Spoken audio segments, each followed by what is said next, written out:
तो जय प्रक्रम के हम लोग पढ़े हुए थे। जय प्रक्रम के 4 भाग होते हैं। कितने भाग होते हैं? 4 भाग होते हैं। मतलब किसी प्राणी को जीवित रहने के लिए मुख्यतः 4 प्रकार की क्रियाएं करना पड़ता है। पहला कौन हो गया? पोषण, दूसरा हो जाएगा श्वसन, तीसरा हो जाएगा परिवहन और चौथा हो जाएगा उत्सर्जन। यदि किसी जीव को जिंदा रहना है तो इन 4 तरह की क्रिया करना ही पड़ेगा।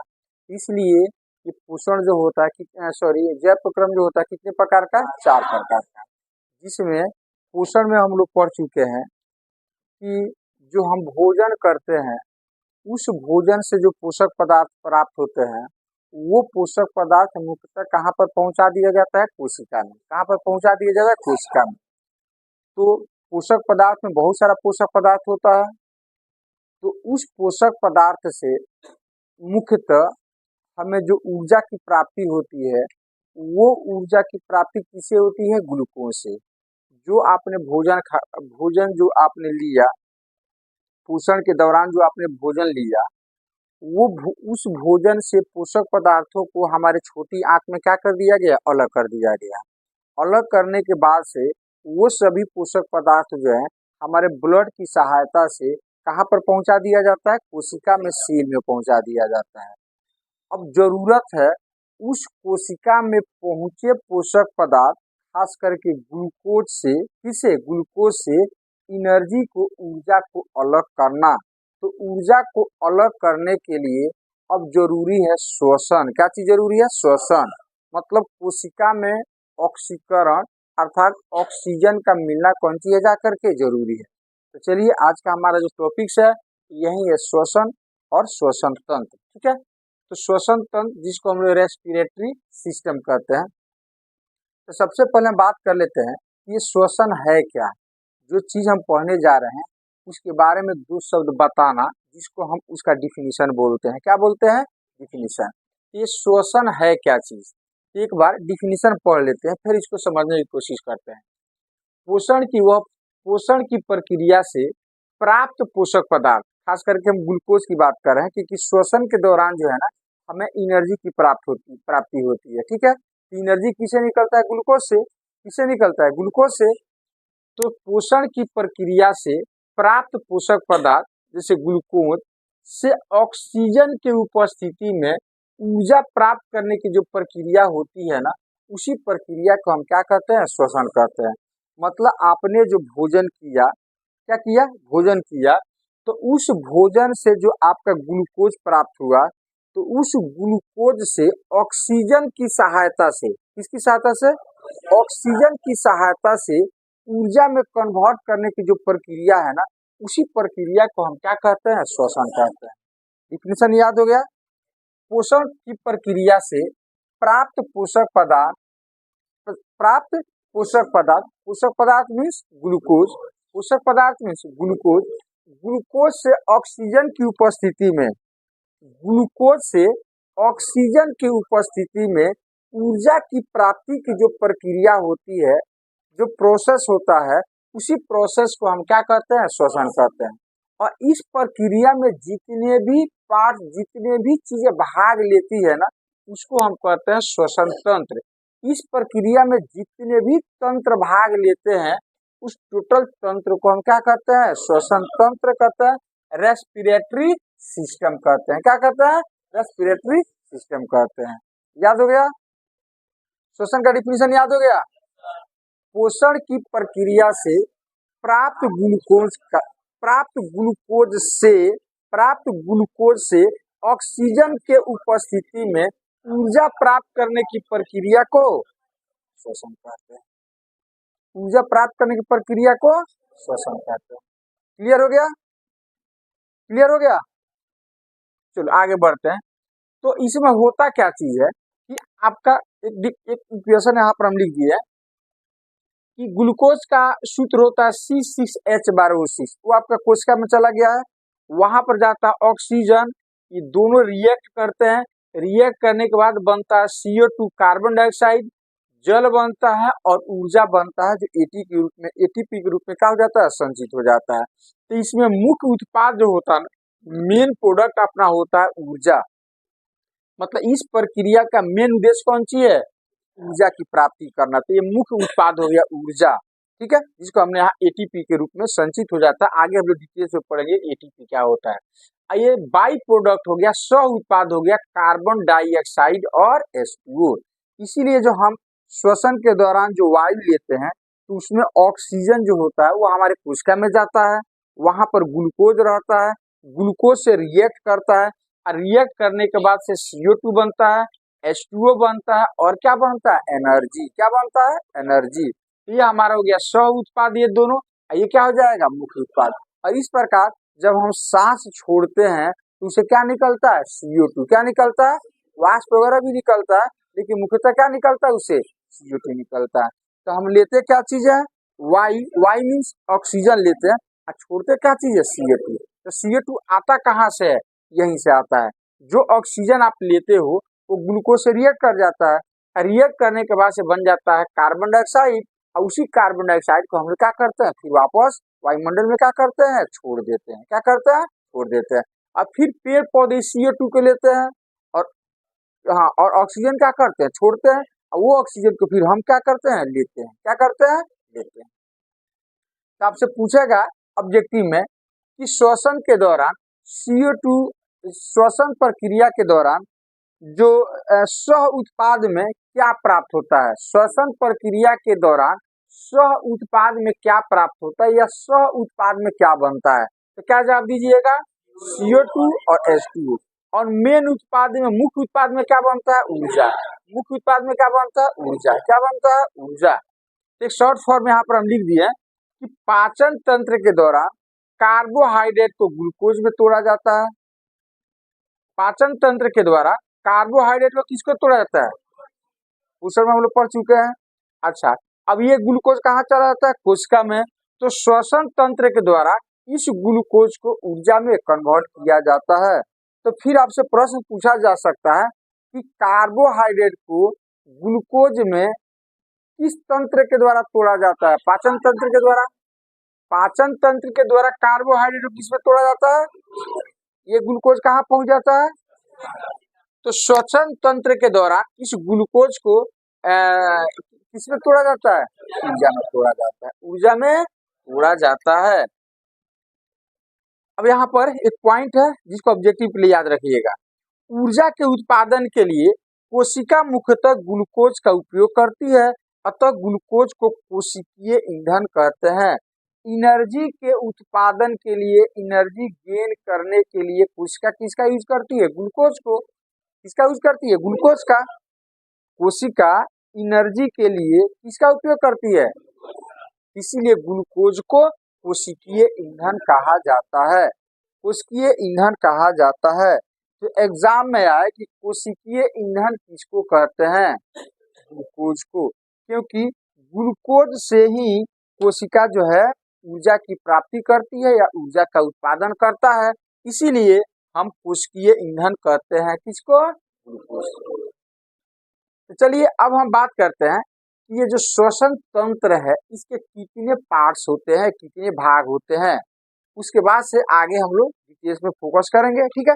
तो सबसे पहले हम बात करते हैं कि श्वसन तंत्र के कितने पार्ट्स होते हैं और उसके क्या क्या कार्य होते हैं। क्या क्या कार्य होते हैं? तो श्वसन तंत्र के मुख्यतः इतना भाग होता है।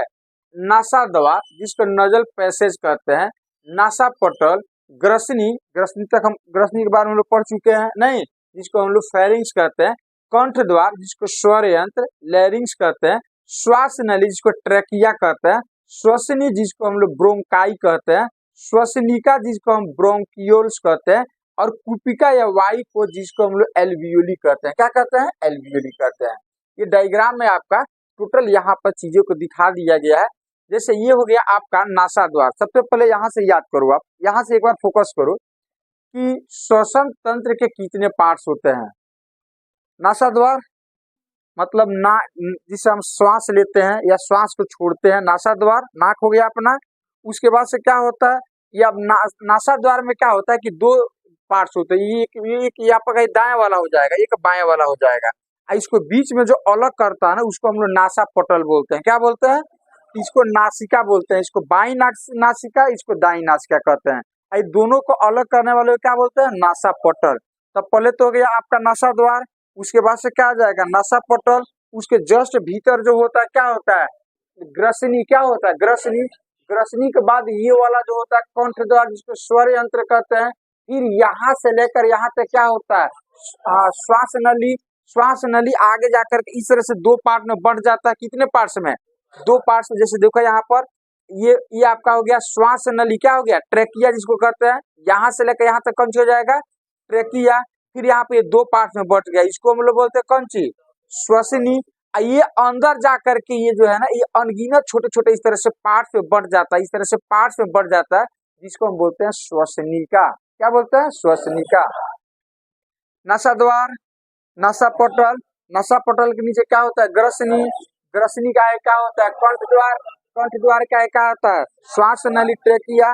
श्वास नली दो भाग में बढ़ जाता है, जिसको क्या बोलते हैं? श्वसनी। और श्वसनी आगे जाकर के बहुत सारा ब्रांच में डिवाइड हो जाता है, जिसको हम बोलते हैं श्वसनिका। क्या बोलते हैं? श्वसनिका। नसा द्वार, नसापटल, ग्रसनी, उसके बाद से कंठ द्वार, श्वास नली। ये श्वास नली होगा, जिसको ट्रेकिया कहते हैं। श्वसनी, ब्रोंकाई, उसके बाद से श्वसनी आगे जाकर के दो पार्ट में बढ़ जाता है, जिसको क्या बोल श्वास नली आगे जाकर के दो पार्ट में बढ़ जाता है, जिसको क्या बोलते हैं? श्वसनी। ये श्वसनी हो गया आपका ये, और ये क्या हो जाएगा? श्वसनी। जो यहाँ पर लिख दिया क्या हो जाएगा? श्वसनी। और श्वसनी आगे जाकर के अनगिनत पार्ट में बढ़ जाता है, जिसको हम बोलते हैं श्वसनिका। ये श्वसनिका का इंड जाकर के होता है एक छोटा सा कोश में, जो अंगूर के जैसा गुच्छा होता है, जिसको हम बोलते हैं कुपिका। वाई कोश, इसी को एल्वियोली बोलते हैं। क्या बोलते हैं? इसी को एल्वियोली बोलते हैं। याद हो गया? जल्दी से बोलो। श्वसन तंत्र कितने भाग हो गए? नसा द्वार, नासापटल, ग्रसनी, कंठ द्वार, श्वास नली और श्वसनिका। क्या हो जाएगा? और श्वसनिका किस में जाकर खुलता है? कुपिका में, जिसको हम बोलते हैं वायुकोश। वायुकोश। अब यहाँ पर थोड़ा सा स्ट्रक्चर देख लेते हैं। सबसे पहले हमारे बॉडी के अंदर कोई भी सेंसिटिव पार्ट्स होता है ना, तो वो उसके सुरक्षा के लिए जो है गॉड गिफ्टेड चीज होता है, उसके सुरक्षा के लिए बहुत सारा चीज होता है। तो हमारा फेफड़ा जी भी होता है ना, वो श्वसन का मुख्य अंग होता है। श्वसन का क्या होता है? मुख्य अंग होता है। इसीलिए उसके सुरक्षा के लिए भी वो एक रिब केज के अंदर, मतलब एक पसलियों का एक पिंजरा होता है, उस पिंजरे के अंदर जो होता है ना, वो होता है। मतलब हमारा फेफड़ा जो होता है, जिसको हम लंग्स या फुफ्फुस भी कहते हैं, तो वो बड़ा सेंसिटिव पार्ट्स होता है। वो नहीं रहेगा तो हम श्वसन की क्रिया नहीं कर सकते हैं। तो सेंसिटिव जो भी चीजें होता है, जैसे आपने देखा होगा बड़ा बड़ा मंत्री हो गया है कि नहीं, तो वो उसके सुरक्षा के लिए जो होता है बहुत सारा घेरा होता है, वहां पर आप जल्दी से नहीं पहुंच पाओगे, है कि नहीं। बहुत सारा बॉडीगार्ड होता है और भी उसके सुरक्षा होता है। तो इसी तरह से क्यों? क्योंकि वो खास होता है। तो मंत्री जो होता है क्या होता है? खास होता है। वो देश को चलाता है। देश को क्या करता है? चलाता है। वो कानून बनाता है, चीजों को हैंडल करता है कि नहीं। सारा काम हमने उसको सौंप दिया कि हमारी टोटल जिम्मेदारी आपकी है, आप उसका देख रेख करो। तो स्वाभाविक है उसको सुरक्षा भी चाहिए। तो सुरक्षा के लिए क्या होता है? बॉडीगार्ड होता है। बहुत सारा सिस्टम जो है उसके सुरक्षा के लिए काम करता है। उसी तरह से हमारा ये फेफड़ा भी जो होता है, ये फुफ्फुस होता है, ये लंग्स जो होता है ना, वो भी हमारे बॉडी का सेंसिटिव पार्ट्स है। श्वसन के ये मुख्य अंग है। तो स्वाभाविक है इसके भी सुरक्षा के लिए व्यवस्था होना चाहिए। तो इसके सुरक्षा के लिए जो होता है ना, चारों ओर से इस तरह की पसलियां होती है, ये रीढ़ की हड्डी हो गया, बहुत सारा सुरक्षा होता है। तो जिसको हम लोग बोलते हैं रिब केज। क्या बोलते हैं? रिब केज के अंदर ये हमारा फेफड़ा होता है, जिसको हम पसलियों का पिंजरा कहते हैं। क्या कहते हैं? तो पसलियों के पिंजरा में ये पसलिया भी आ गया, ये आपका रीढ़ की हड्डी भी आ गया, बहुत सारा चीज इस तरह से आ जाएगा। उसी के अंदर एक गुफा में जो होता है ना, हमारा लीवर होता है। सॉरी, लीवर कह रहे हैं कि आम फेफड़ा होता है, लंग्स होता है। अब ये पसलिया जो होती है 12 जोड़ी होती है। पसलिया कितना होता है? ये पसलिया जो होती है कितनी जोड़ी होती है? 12 जोड़ी होती है, जो इस लंग्स की सुरक्षा का काम करती है। लंग्स की सुरक्षा का काम करती है। अब चलो एक एक करके हम लोग फोकस करते हैं कि नासा द्वार का काम क्या चीज होता है। नासा द्वार का काम क्या चीज होता है? तो चलो ध्यान से देखो यहाँ पर। नासा द्वार, नासा द्वार, नासा द्वार में क्या होता है, इसका मुख्य काम है वायु का अंदर जाना और यहाँ से वायु का बाहर आना, दोनों काम होता है। वायु का अंदर आना और बाहर जाना, बाहर जाना, बाहर जाना, दोनों काम होता है। तो ये हमारा नासा द्वार है, जो नाक है, इससे हम वायु को अंदर लेते हैं। तो वायु का मतलब ये मत समझना कि सिर्फ ऑक्सीजन ही लेते हैं, हमारे फेफड़ा तक जो होता है ना, वायु में जितने भी नाइट्रोजन हो गया, ऑक्सीजन हो गया, CO2 भी होता है कि नहीं, ऑक्सीजन, ये सारा चीजें जो है ना, यहाँ का हमारा लंग्स तक जाता है। ऐसा ना कि ऑक्सीजन ही जाता है, टोटल चीजें हमारे हमारे क्या कहते हैं, फेफड़ा तक जाता है, लंग्स तक जाता है। तो नासा द्वार का काम कौन सी होता है, वायु को अंदर लेना और फिर बाहर छोड़ना, दो काम हो गया। तीसरा काम, नाक में छोटे छोटे बाल होते हैं, उस बाल का काम क्या होता है कि वायु में जो होता है ना, बहुत सारा धूल कण होते हैं, क्या होता है, बहुत सारा धूल कण होता है, तो उस धूल कण को बाहर ही फिल्टर करके रख देना, ताकि वो हमारे फेफड़ा में न जाए। फेफड़ा में जाएगा तो उसको चौक कर देगा, क्या कर देगा, चौक कर देगा। तो इस तरह से नासा द्वार का मुख्यतः दो काम हो गए, एक तो वायु को अंदर लेना और बाहर छोड़ना, दूसरा काम उसका हो गया कि जो धूल, नाक के अंदर बाल होते हैं छोटे छोटे, वो बाल क्या करते हैं कि जो धूल कण होते हैं वायु में, उस धूल कण को वो फिल्टर करके वो अंदर जाने से क्या करता है, रोक लेता है, क्या करता है, रोक लेता है। उसके बाद से हमारा आ जाता है नासा पटल, नजल सेप्टम। सेप्टम का मतलब होता है कौन चीज, एक ऐसा चीज जो दो या दो से अधिक चीजों क्या करता है, अलग करता है, क्या करता है, अलग करता है। तो नासा पटल जो होता है वो हमारे बाई नासिका, जो नाक का जो ये वाला छेद है, ये वाला छेद है, इसको नासिका बोलते हैं। तो बाई नासिका और दाई नासिका दोनों को क्या करता है, अलग करता है। तो पहला काम हो गया नासा पटल का कि बाई नासिका और दाई नासिका दोनों क्या करता है, अलग करता है। दूसरा काम ये हो गया कि हमारे नासा पटल में जो होता है ना, म्यूकस होता है। म्यूकस का मतलब होता है कि एक तरह का लिक्विड होता है, एक तरह कौन सी होता है, लिक्विड होता है, जो नासा पटल में होता है। पर डे आधा लीटर जो होता है ना म्यूकस हमारे नासा पटल में बनता है। पर डे कितना, हाफ लीटर म्यूकस जो है आपके नासा पटल के अंदर बनता है। अब उस म्यूकस का काम कौन सी है, तो हो सकता है कि आपके नाक के अंदर, नासिका के अंदर जो छोटे छोटे बाल हैं, वो आपके वायु में जो उपस्थित धूल कण को पूर्ण रूप से फिल्टर नहीं कर पाते होंगे। तो इस स्थिति में ये धूल कण जो होते हैं ना, उस म्यूकस से जाकर के चिपक जाता है। म्यूकस से क्या होता है, चिपक जाता है। तो एक तो बाल आपके वायु के जो कण है उसको उसने क्या किया, फिल्टर कर दिया। जो बच जाता है उसको म्यूकस जो होता है अपने में क्या करता है, चिपका लेता है। अब ये वायु हमारे कहाँ पर जाता है, हमारे, हाँ, अब अंदर ये जाता है।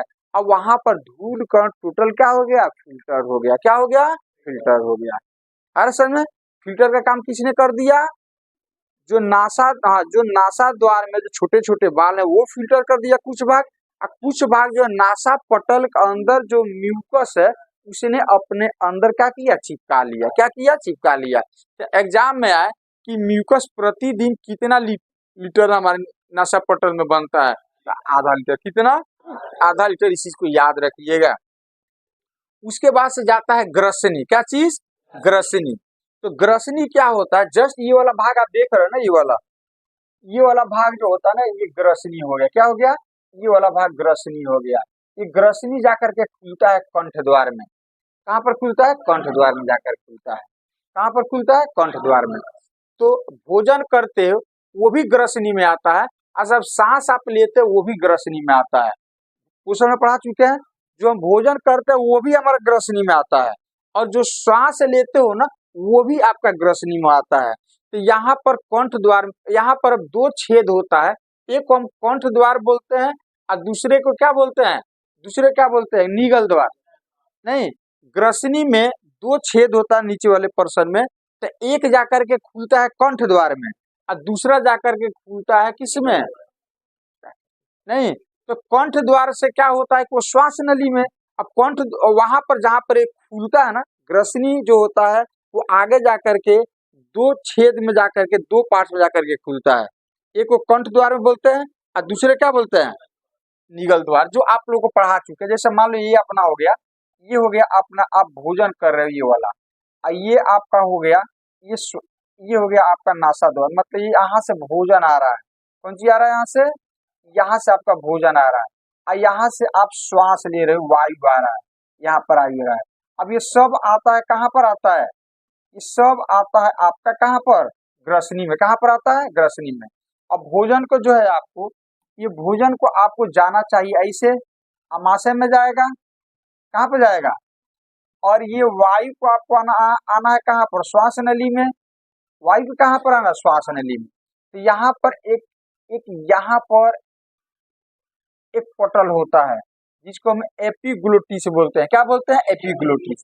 तो जब आप भोजन करते हो ना, तो ये आकर के यहाँ पर इसको ढक देता है, यहाँ पर क्या करता है, ढक देता है, ताकि आपका भोजन इस श्वास नली के अंदर नहीं जाए। अब फिर जब भोजन नहीं करते हो ना, तब ये आकर के यहाँ पर आ जाता है, और इस तरह से आपका वायु जो है ना श्वास नली के अंदर क्या हो जाता है, आ जाता है। कहाँ पर आता है, आ जाता है। तो इस तरह से ये ग्रसनी में कितने छेद होते हैं, दो। एक को बोलते हैं कंठ द्वार, एक को क्या बोलते हैं, निगल द्वार। तो यहाँ पर हम बात कर रहे हैं कंठ द्वार, किसकी बात कर रहे हैं, कंठ द्वार। तो कंठ द्वार जो होता है ना, ग्रसनी और श्वास नली दोनों को लेकर के जोड़ देता है। कंठ द्वार जो होता है ना, ये कंठ द्वार हो गया, ये आपका हो गया श्वास नली, ये दोनों को यहाँ पर क्या करता है, जोड़ देता है। क्या करता है, जोड़ देता है। तो जोड़ने का काम कौन करता है, कंठ द्वार। कौन काम करता है, कंठ द्वार। अब कंठ द्वार के बारे में थोड़ा सा पढ़ लेते हैं। ये ग्रसनी और श्वास नली को जोड़ता है। दूसरा, स्वर उत्पन्न करता है। ये कंठ जो होता है, इसीलिए इसको हम स्वर यंत्र भी कहते हैं। क्या कहते हैं, साउंड बॉक्स भी इसको कहते हैं। तो कंठ जो होता है ना, जो हम बोलते हैं और उसमें जो ध्वनि उत्पन्न होती है, वो उत्पन्न करने वाला यंत्र जो होता है ना, ये कंठ ही होता है। क्या होता है, जैसे यहाँ पर आप देख रहे हो, ये कंठ हो गया, कौन सी हो गया, कंठ। यही वो यंत्र है जो ध्वनि को उत्पन्न करता है, इसीलिए इसको हम साउंड बॉक्स भी कहते हैं। क्या कहते हैं, साउंड बॉक्स भी कहते हैं। लैरिंक्स, लैरिंक्स का मतलब कंठ द्वार। कंठ द्वार के ऊपर जो होता है ना, एक परत बनता है, उस परत को हम बोलते हैं एडम्स एप्पल। क्या बोलते हैं, एडम्स एप्पल। तो याद रखना कि कंठ के चारों ओर एक मोटी परत बनता है, उस मोटी परत को हम बोलते हैं एडम्स एप्पल। क्या बोलते हैं, एडम्स एप्पल बनते हैं। तो ये एडम्स एप्पल जो होते हैं ना, ये महिलाओं में नहीं बनते हैं और जेंट्स में बनते हैं। इसीलिए जेंट्स का जो ये कंठ जो होता है ना, आप देखते होइएगा कि ये बड़ा होता है, इसे उगरा हुआ आपको फील होता है, ज्यादा उगरा हुआ फील होता है। जैसे यहाँ पर हमने डायग्राम में छोटा सा दिखाया है आपको, ये ज्यादा उगरा हुआ है। और लेडीज लोग में जो है ना, ये कम बनता है। इसीलिए यहाँ पर इसका जो होता है ना, उन लोगों का कंठ जो होता है ना, बाहर की तरफ उभरा हुआ बहुत कम रहता है, ज्यादा फील नहीं होता है। और महिलाओं, जेंट्स में क्या होता है, ये एडम्स एप्पल का मतलब ज्यादा डेवलप होता है, मतलब मोटी परत ज्यादा बन जाता है, इसीलिए बाहर की तरफ उभरा हुआ महसूस होता है, उभरा हुआ दिखता है। लेकिन लेडीज लोगों में ये एडम्स एप्पल का जो होता है परत ज्यादा मोटा नहीं हो पाता, या कहो कि न के बराबर बनता है। इसीलिए उन लोगों का जो होता है कंठ जो होता है, बाहर की तरफ उभरा हुआ महसूस नहीं होता, उभरा हुआ महसूस नहीं होता है। तो आपसे कोई पूछे कि कंठ के चारों ओर जो परत बनता है, उस परत को हम क्या बोलते हैं, एडम्स एप्पल बोलते हैं। क्या बोलते हैं, एडम्स एप्पल। ये एडम्स एप्पल जो होते हैं, ये एडम्स एप्पल जेंट्स में बनते हैं, लेडीज में नहीं बनते हैं। जेंट्स में बनते हैं, लेडीज में नहीं बनते हैं। और लेडीज में नहीं बनने के कारण उनका तारत्व जो होता है ऊंच होता है, मतलब हाई पिच होता है। क्या होता है, हाई पिच। क्या होता है, हाई पिच। तो यहाँ पर लिख दिया, महिलाओं में एडम्स एप्पल का विकास नहीं होता है, जिसके चलते तारत्व ऊंच मतलब हाई पिच होता है। और हाई पिच जिसका होता है ना, उसका आवाज पतला होता है। क्या होता है, आवाज पतला होता है। इसीलिए लेडीज लोगों का आवाज जनरली क्या होता है, पतला। और पतला आवाज मतलब हाई पिच, और हाई पिच जिसका होता है ना, वो आवाज दूर तक जाता है। क्या होता है, दूर तक। इसीलिए लेडीज लोग को देखते हुए गाना वगैरह कुछ गाता है लोग, तो उन लोगों का आवाज दूर तक जाता है। और जेंट्स में जो होता है, जेंट्स में एडम्स एप्पल बनता है, तो बनता है इसके लिए उनका पिच क्या हो जाता है, तारत्व जो होता है लो हो जाता है। तो लो होता है तो उनका आवाज जो होता है भारी होता है, फटा हुआ बांस के जैसा होता है, नहीं, और दूर तक वो सुनाई नहीं देता, दूर तक सुनाई नहीं देता है कि नहीं।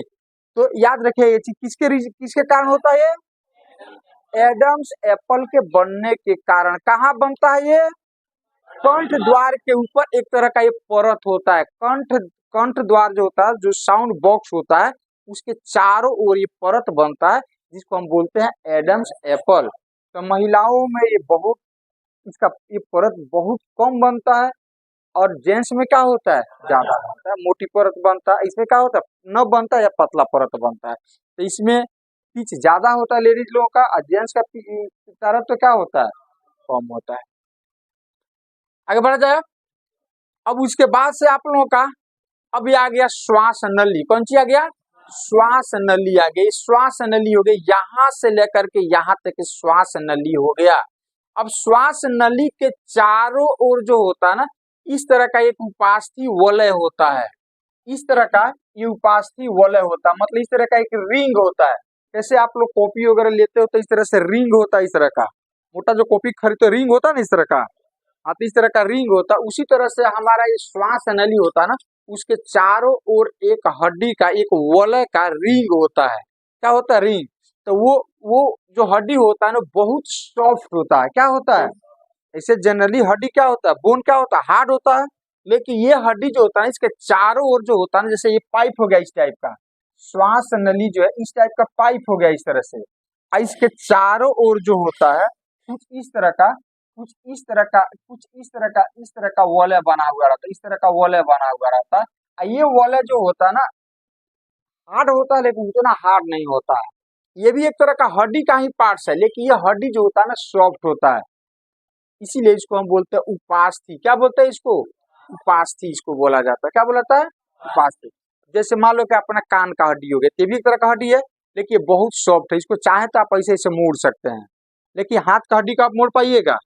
नाक भी हड्डी है, कौन सी, तो बहुत सॉफ्ट होता है, इसको चाहे तो ऐसे से मोड़ सकते हैं, लेकिन बाकी हड्डी को तो नहीं मोड़ पाइएगा।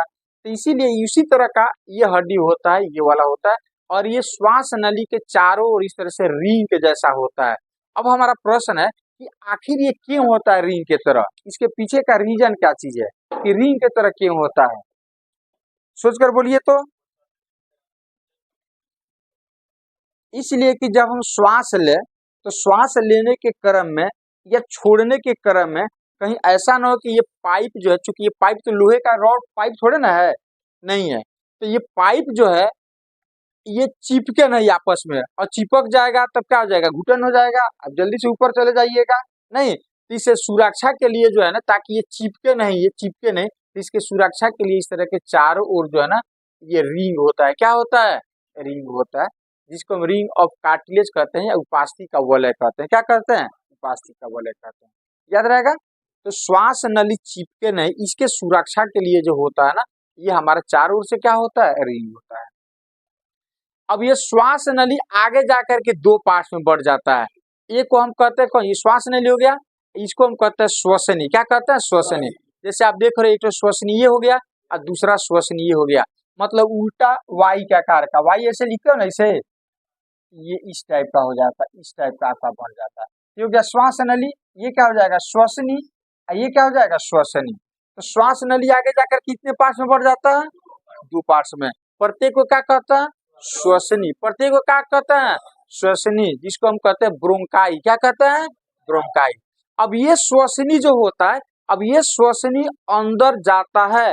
अब चूंकि ये श्वसनी अंदर अब हमारा लंग्स में जाता है। कहाँ पर जाता है, लंग्स के अंदर जाता है। ये श्वास नली हो गया। अब ये हमारा हो गया फेफड़ा। कौन सी हो गया, ये फेफड़ा हो गया। क्या हो गया, फेफड़ा। ये श्वसनी जो होता है ना, ये ब्रोंकाई हमारा फेफड़ा के अंदर जाता है।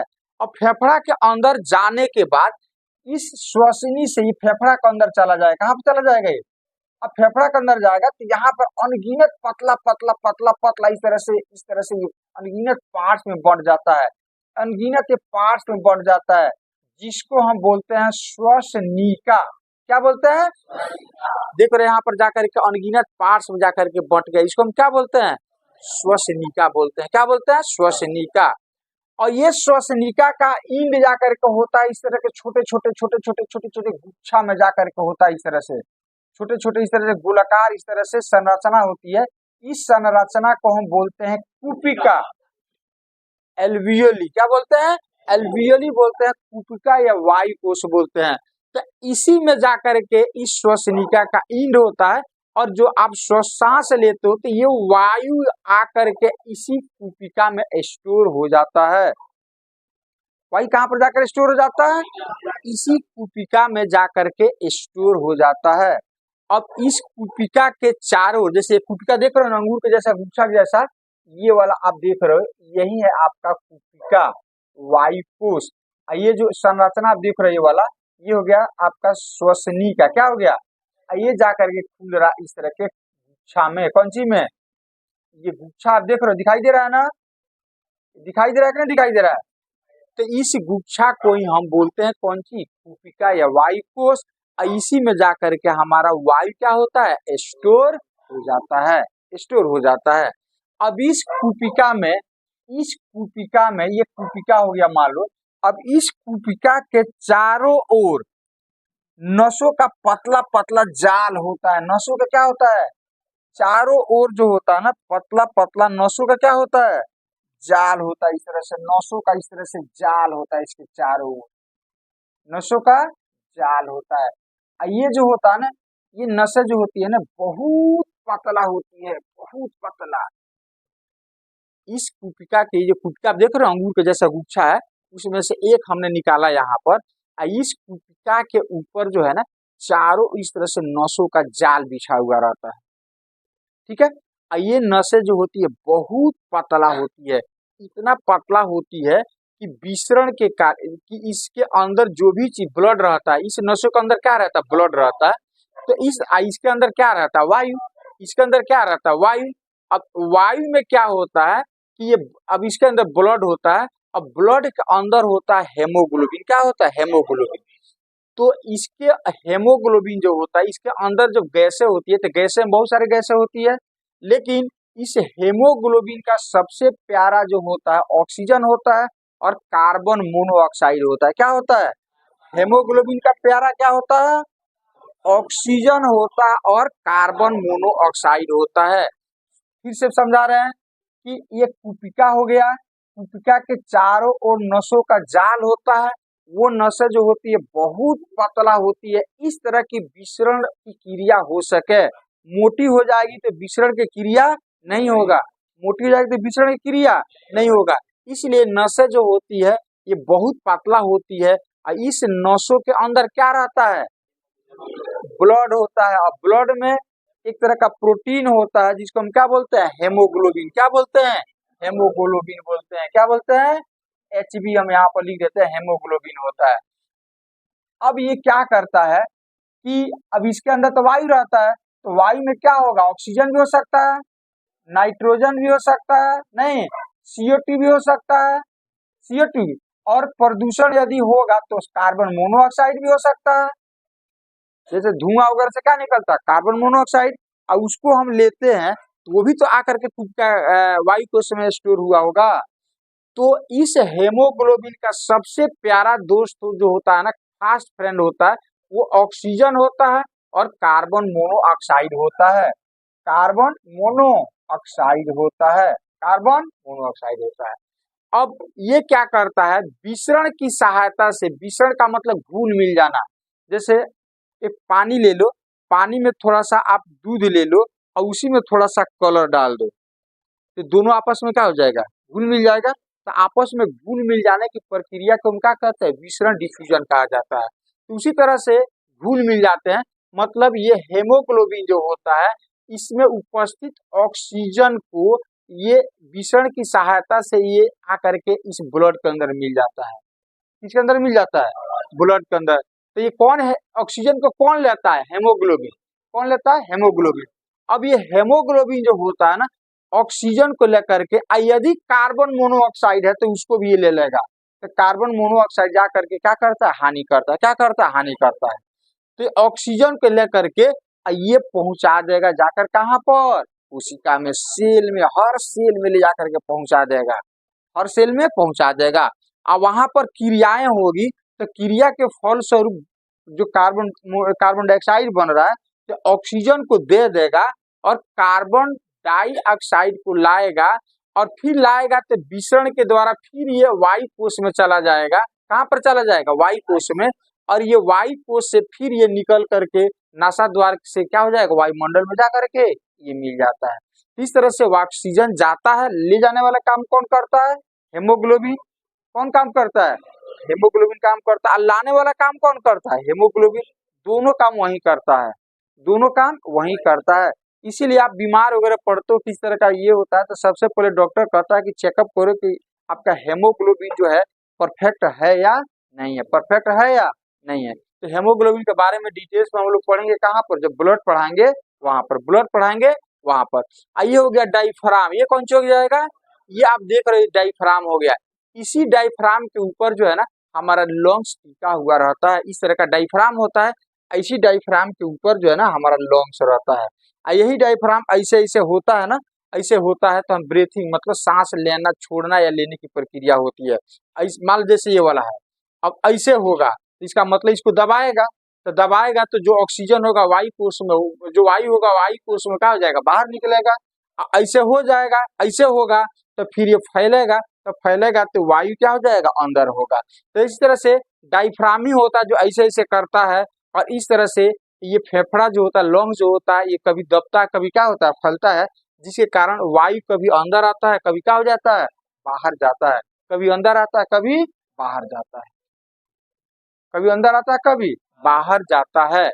अब ये कहाँ पर चला गया वायु? ऑक्सीजन कहाँ पर चला गया? कोशिका में। अब कोशिका में क्या क्या क्रियाएं होंगी, अब वहां पर हम इसको अलग से पढ़ेंगे, अलग से पढ़ेंगे।